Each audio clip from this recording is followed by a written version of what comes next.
This is the best scene in the whole movie. Spider-Man Into the Spider-Verse might just be the greatest superhero movie that we've ever gotten. And this leap of faith scene is without a question the best scene in the entire movie. So today we're gonna be looking at every constructive piece that makes this scene so great. And long story short, most of it is just in how efficiently this movie manages to set up all the conflict and the journey Miles has to go on in the first act. That just makes the transformation Miles goes through in this scene so great. And also the extra layer of meaning they have attached to this leap of faith scene. So let's first look at everything that this movie sets up for this moment. So when we first meet him, Miles is just a kid who loves doing street art and listening to music even though he has to get ready for school. So at this point in his life, he just wants to enjoy his life and have some fun instead of worrying about the future and all the obligations he has to fulfill. While his father, on the other hand, takes his future very seriously, and this makes him take actions like sending Miles to a completely new school against Miles's wishes and forcefully make him say goodbye to all his friends and constantly makes Miles do things he doesn't really want to do, like homework, and also just constantly chastises Miles for his shortcomings. He tries to push Miles to be a certain type of person, which he is not right now. And the thing is, Miles really wants to live up to his father's expectations. It's why he lies to him about being ready for the new school even though he's not. It's why he panics when he realizes that his father saw Miles pasting the stickers of his art on the streets of Brooklyn. And it's why he feels bad when he goes to hang out with his uncle and have fun instead of doing his assignments, which his father expects him to do. It's not just fear, because Miles is actually pretty comfortable with angering his father, as we see when his father is driving Miles to the new school. And even in this scene, he is trying to manage his father's expectations of him and how well he will do in this new school. Miles really wants to live up to his father's expectations, but he also really wants to have some fun. And because his father has such high expectations of Miles, he feels guilty every time he is having fun. And this, along with him and his father sharing completely different, sometimes even opposite opinions on certain things, not sharing the same interests that they can talk about, and just his father treating him like a kid and not giving him any choices to make on his life, all of these contribute to Miles having a strained relationship with his father, because he does really respect his father, but these things kind of make him resent his father a little bit. And this relationship is one of the key factors that contribute to the leap of faith scene being so incredible. The other big factors are related to Miles' teenage life and also him just becoming Spider-Man, because this movie is an origin story, but also the metaphor behind that origin story is what makes the whole story feel so much more interesting. But first, we really need to lay the groundwork for everything the first act sets up. So, apart from the relationship with his father, another major thing the first act sets up is Miles trying to figure out his identity and be more individualistic rather than constantly relying on his parents. It's why he doesn't want his father to drive him to his new school. It's why he also hates the fact that his father just treats him like a child instead of someone capable of making his own choices in life. It's also why teenagers prefer to hang out with their friends instead of their parents, because it's them becoming more of an individual away from their parents. It also is a very nice way for a teenager to figure out their identity, because if you hang out with a bunch of people who share the exact same interests, values, beliefs that you do, it makes you feel more secure in who you are, because there are other people who are just like you. And also, hanging out with a group of friends who are very similar to you is also a shortcut for you to find out how you really need to behave and what parts of your behavior you need to scrap off, so everybody doesn't automatically perceive you as a weirdo. It helps them figure out what kind of person they need to be socially acceptable. So being in a friend group is very crucial to Miles figuring out his identity. And it's also why you as a teenager have a deep drive to want to be popular. Apart from just getting all the attention, it's also a way for you to be confident in your identity, Because if everybody likes you when you have a certain kind of behavior, it just makes you understand what kind of person you have to be so you could have a better future. Because having a likable personality that everybody wants to be around can be very helpful for you. So Miles really tries to make new friends in his new school, and they all either reject him or they make fun of him, basically making the figuring out your whole identity part even harder for him. And also, his new school is just a chaotic mess that is incredibly stressful and overwhelming. And because Miles still hasn't figured out what he wants to do in the future and who he wants to be just yet, it just adds more pressure and anxiety on him. And he also has a ton of assignments that he has to do on top of all of that. And this shot perfectly captures all the struggles he is going through right now. He is just stuck between two towers of books that are his assignments, while he is writing a personal essay that is about who he is and what kind of person he wants to be. And also, he is just lonely because he doesn't have any friends, which normally would at least help you temporarily distract yourself from all the problems you have. You could have some fun and chill out with your friends and then come back with a fresh mind to deal with all the problems. Except Miles doesn't have that luxury. He is alone, and this loneliness only further makes him think about all the problems he has and how to deal with all. And he is really stressed and unhappy about his life right now. So, to distract himself, he goes to his uncle's house. And you really see Miles having some fun and being really close to Uncle Aaron. And during their street art painting, Miles gets bit by a radioactive spider. And he doesn't realize that he's Spider-Man just yet, but eventually he does realize that he has superpowers. And these superpowers make him embarrass himself in front of the whole school, which just makes him feel even more ostracized than before. And then he realizes that he is just like Spider-Man. And thus far, Miles has been able to at least keep his composure in spite of all the pressure he's under. But after he finds out that he has superpowers, he absolutely panics. He is just overwhelmed and he feels like he has to live up to the expectations of the entire city and the legacy of the most popular and beloved hero in Brooklyn that everybody knows. And all this pressure is falling on a kid who just wants to have some fun and do street art. So he tries to call his uncle. He tries to find excuses as to why he is not Spider-Man. But in that escapade of trying to prove that he is not Spider-Man, he ends up meeting the actual Spider-Man who saves him from certain death. And Miles is immediately touched by Spider-Man's kindness and willingness to help Miles figure out his new powers. When he finds out that Miles has the same spider powers that he does. And also there is a photo of some hero. It looks like Superman and it's on Miles's room, which basically just shows that he does admire superheroes and their virtues of doing good and helping others. Which is why when Spider-Man is in trouble after being ganged up on by two villains, Miles does consider helping him, but he is too scared and not confident in his abilities to be Spider-Man just yet, and just not confident in his abilities to help Spider-Man, even though Spider-Man desperately needs some help. So the experiment goes wrong. I know, what a plot twist, right? And Spider-Man is deeply injured because of it, to the point that he cannot even get up. Miles tends to him and Spider-Man asks Miles to help him shut down the collider, which Miles is really hesitant about. But just looking at the state Spider-Man is in, and just considering how many times Spider-Man has put his own life on the line to protect others, and also because of how nice he was to Miles, Miles just doesn't want to put more burden and pressure on Spider-Man, especially when Spider-Man can't even get up right now. So he accepts the responsibility of shutting down the collider. But he is just stuck and doesn't know what to do and how to stop the collider. And he's also scared out of his mind when he sees Kingpin and the other villains. So he hides and just watches Kingpin kill Spider-Man. And Miles is really devastated by this. And also he really feels guilty that he did not do anything to help Spider-Man and just let him die.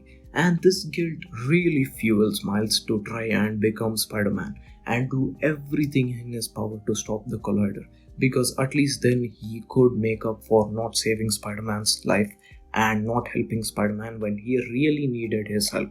And at this point, Miles becoming Spider Man is used as an allegory for the struggles of a teenager. As teenagers, you have to constantly try to live up to the expectations that other people have imposed on you. You also really have to figure out your identity and start developing your individuality. And you have to do all of this while starting to really figure out what you want to do as a job and work towards the kind of lifestyle you want to have in the future. So you really need to take your life seriously and start really focusing on your studies and developing your skills. But you also have to be socially acceptable so you can actually make people think you are cool. And this can help you have an easier time finding your friend group so you can actually start forming your identity. And the main reason you do this is because you actually know if being a certain way is okay and saying certain things are okay without publicly embarrassing yourself, because embarrassment can feel like death oftentimes, and also possibly prevent you from finding your ideal friends and forming a friend group, which can make the figuring out of your identity even harder. And this fear of embarrassment in front of everyone is the major reason why you are so scared of taking your first step towards your goal. Because if you fail, you will embarrass yourself, which feels like death. So you really have to avoid doing that at all costs, which just makes the trying to figure things out and honing in on your skills just that much harder. And so you have to try and figure out a way to hone your skills while trying to avoid being embarrassed. So you don't really try as much as you should. And because you don't try as much as you should, you are not confident in your skills, and thus you feel like you are not prepared. And because your parents and family and sometimes even friends have such huge expectations from you, this just makes you feel uncertain because you're just not confident in your skill level just yet. And this uncertainty and fear, paired with the huge amount of pressure that you feel because you need to figure things out and you need to live up to the expectations that other people have set for you, just makes you anxious. And also, sometimes parents or just the grading system of the school makes you forcefully compare yourself to others, which more often than not just fuels your self-doubt, which just makes you pursuing your goals and becoming who you want to be even harder. And also you have to figure out the general academics, which is a lot tougher than before, and the work-life balance to figure out on top of all of this as well is just extraneous. So yeah, the teenage life is a chaotic mess. And for Miles, all these struggles are true except for one very crucial difference, which is that Miles is scared of taking the first step towards trying to become Spider-Man, because unlike regular teenagers who are scared to take the first step because of the fear that they will embarrass themselves and this feels like death, for Miles it's actually life or death.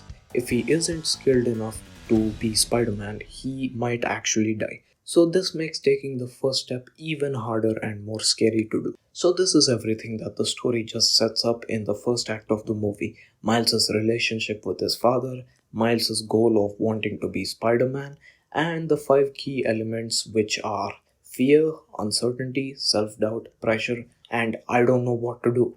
These are the driving forces for all the conflict and tension. And after Miles accepts the responsibility of shutting down the collider, these 5 elements keep popping up in almost every scene. MJ giving a speech at Peter Parker's memorial is a great example of this, because the general function of this scene is to pay respect to Spider Man and just take a breather to grieve his death. But this scene still has the 5 elements showing up because MJ's speech during Spider Man's memorial is about how people should use their gifts and privileges to help others, because that is one virtue of Spider Man that they can all follow. And because Spider Man has died, now it's up to these people to step up and to make things better in Brooklyn. And MJ and everybody in the city of Brooklyn are counting on them, which is just a general speech MJ is giving to everybody. But to Miles, it feels like a message specifically targeted towards him because he does have Spider Man's powers and he did accept the responsibility of becoming Spider Man and saving the city. He made that promise to Peter Parker. And just hearing this speech once again just reinforces the pressure Miles is under of saving the whole city, and also just looking at just how many people came to the memorial of Spider Man dressed like him. just shows him how popular Spider-Man is and how much he means to people, which just makes him doubt himself and whether he is capable of living up to the legacy of Spider-Man. And the situation he is in is so full of uncertainty as to whether or not he has what it takes to be Spider-Man, which just makes Miles feel really scared. And he also just hasn't figured out what he has to do to properly become Spider-Man just yet. So this scene and almost every scene that follows contains these elements, and this movie never stops showing you how much pressure Miles is under and how much uncertainty he is in and how fearful he is about all of this. But the most effective way they show you all these elements is in the entire sequence of Miles meeting all the other spider people who came into this dimension from another Earth because of the super collider. At first, it's all fun and jokes, but eventually it devolves into all the members of the Spider Gang testing Miles to see if he has what it takes to become Spider Man. And they just show him how hard everything is, and they just demand from him a lot more than he currently has to offer, which is basically this movie deeply exploring mentorship. Because on the one hand you had Miles learning how to become a better Spider-Man and learning how to unstick, and also to a certain degree learning how to swing because of Peter B. Parker, but also sometimes just knowing certain things like how many factors it takes to do a Spider-Man swing can be overwhelming and counterproductive. And one of the things that can help someone's progress be stifled and mess up their whole progression is telling them how dangerous and demanding a certain job can be, especially if they think they don't have the skills to handle any of it just yet. And this is exactly what happens when the Spider Gang just try to show Miles how dangerous and taxing the job of being Spider Man is, and how overwhelming the problems can be. Because Miles is only just starting out being Spider Man and is just starting to learn some of the skills like swinging and how to stick and unstick to walls. He is nowhere near as experienced as any of the other members of the team, and he is just not confident in himself because his father consistently chastises Miles and constantly points out his shortcomings. Miles just doesn't think who he is right now is enough, and he is constantly trying to be someone else. You can see that when you have the training montage of Miles reading a bunch of comics and trying to emulate beat for beat what Peter Parker went through to become Spider Man, even the jumping from the high story building part.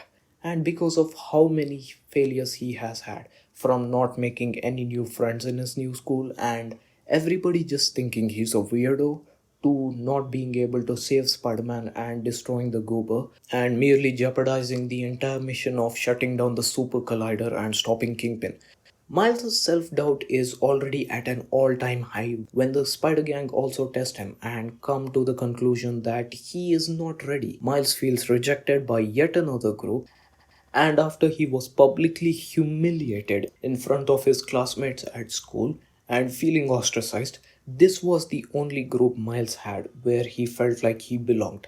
And now even they have rejected him and just makes him wonder if he is any good or not, and fills him with even more self doubt, and he is just overwhelmed with the life he currently has. So, like the previous time he was overwhelmed, he goes to see Uncle Aaron, and they really did a good job setting up how comfortable Miles is around Uncle Aaron and in this house, and how reliant he is on this to make him feel at least a little safe. And then his uncle turns out to be the Prowler. The guy who has been chasing Miles all throughout the movie and trying to kill him is his uncle, which just devastates Miles, but also just further develops how overwhelming this new life is for Miles and how unsafe he feels at every turn. He tries to run away and it feels like he has succeeded, but it turns out that the Prowler is just following Miles to the Spider Gang's location, which just jeopardizes their entire mission and makes Miles have even more self doubt. And the rest of the fight scene is just showing him and the rest of the Spider Gang how crappy he is at being Spider Man, which is fine because he got his new powers like 2 days ago. But the fact that he is frozen in place during a fight with the villains who are trying to kill them is also not a good thing. And the biggest blow comes to Miles when he reveals his face to the Prowler, and his uncle is in shock but tries to step back so he can comfort Miles. And then Kingpin just shoots him and puts his uncle's life on a ticking clock, which on one hand is just devastating for Miles because he is losing his uncle, but also just further makes him doubt if he has what it takes to be Spider-Man and if he is any good just in general.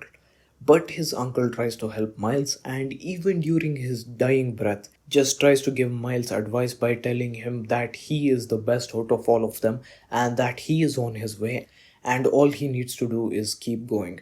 But the fact that his uncle is trying to say all of this during his dying breath confirms to Miles one, that his uncle is a good guy, and also makes Miles continue to blame himself because if he hadn't gone to see his uncle, none of this would have ever happened. And once again, just makes him feel like he is no good. And then his father shows up.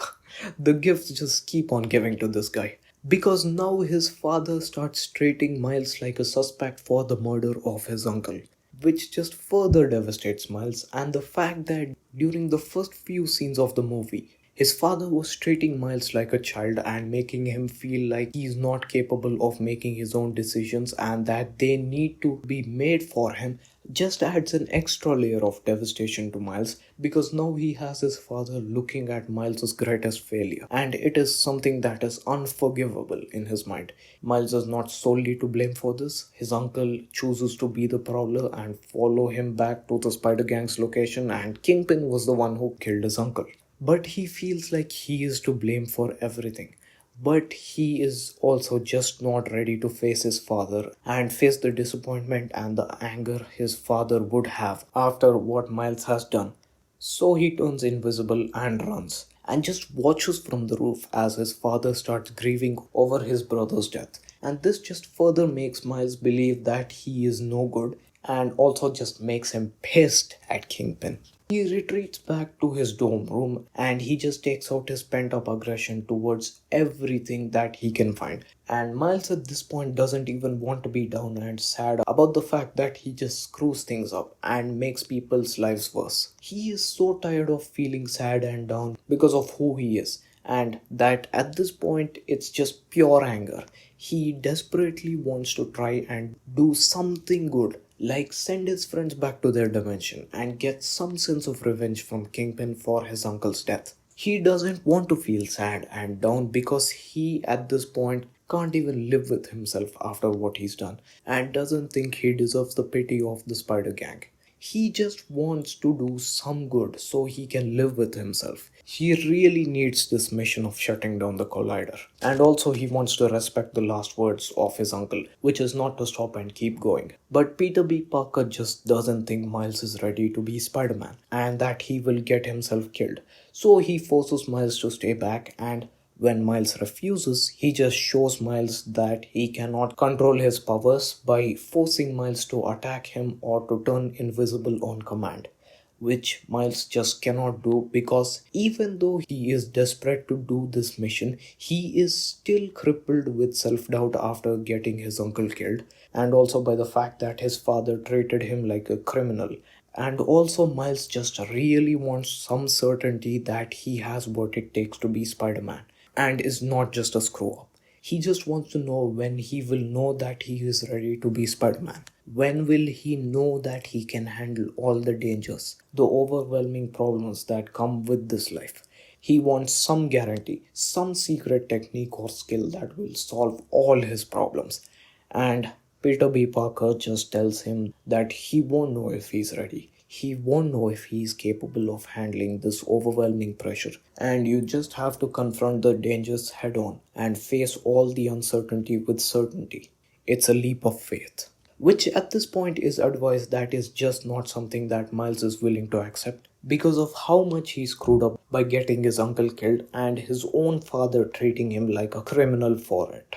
So he just continues to carry that self doubt with him and just continues to figure out how his powers work. But then his father shows up to talk to Miles. And Jefferson, just saddened by the death of his brother, realizes that he doesn't want to grow apart from his own son just because they have some differing opinions and don't agree on the same path. He just wants his son to be a part of his life.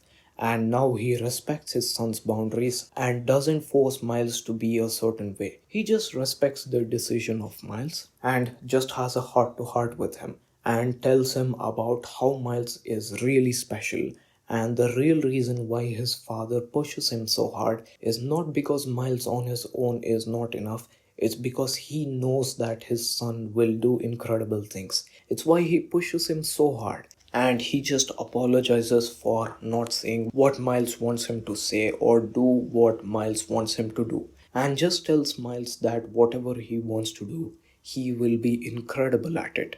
And that he loves him full stop.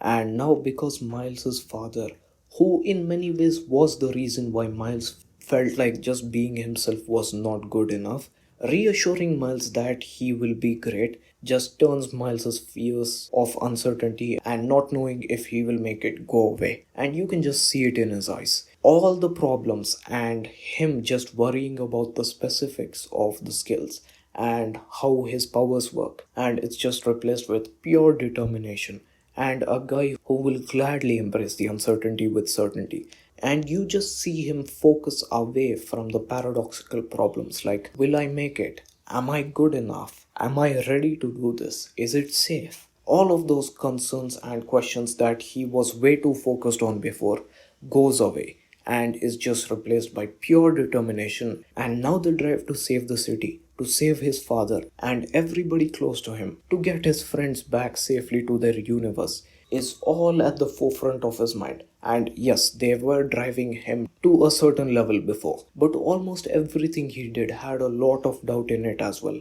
Like this scene where Peter B. Parker has left Miles behind while he has sneaked into the Alchemax lab to re-steal the goober is going on, and Miles realizes that Kingpin is there, and he has a very strong drive to not let this Peter Parker die, and he takes action. He actually does go to protect Peter B. Parker, but he is crippled with self doubt and uncertainty as to whether he has what it takes to be Spider Man or not. And this talk between him and his father, that isn't really a talk, it's more of a one sided conversation, but I digress. It makes all the self doubt go away and replaces all of it with pure determination, and his powers manifest. And then we get the leap of faith scene to best visualize that transformation he just went through. He is at the tallest building in Brooklyn and he just looks down and looks at the danger, and he has no doubt, no fear. He just jumps. And these are easily the best visuals I have ever seen in any movie. And the song is pretty much timed perfectly, and you just see him rapidly drop down from a building. The intensity is just building up. The song is getting faster, and Miles doesn't panic. He doesn't doubt himself. He just has pure determination and certainty in his eyes. And then he whips the web shooter and doesn't even look back, doesn't even have any second guesses. He just faces the uncertainty with certainty. And he soars to the sky. He's made it as Spider Man. And this is the best goddamn scene in the entire movie. And honestly, this movie in so many ways is more relevant today than it was in 2018 because of how much crippling fear and anxiety everybody is in. Especially my generation, Gen Z, is incredibly anxious about the future. And all of this just makes this movie feel more relevant today than it was in 2018. So yeah, there you go. The best scene in Spider-Man Into the Spider-Verse is the leap of faith scene. And it's all because of how efficiently the script manages to set up all the conflict and the journey. And it also has a lot to say about the teenage struggles and what you really have to do to get through it. Because yes, it's a chaotic mess, and yes, you have a lot of problems, and in many ways it's not your fault that you got there, but it is your fault if you stay there. And also just focusing on certain paradoxical problems like, am I ready? Is this safe for me to do? Focusing on all these problems will just keep you exactly where you are. But if you just focus on how much you want something and how determined you are to get it, you'll get past anything. And that, in a certain way, is the monologue that Miles gives at the end of the movie, when he has finally become Spider-Man as well. So I really hope you enjoyed watching this video as much as I did making it. And if you like the content that I'm uploading, make sure to subscribe. And also, if you really like this video, then make sure to drop a like. And thank you so much for watching. I hope you really have a great day. Goodbye.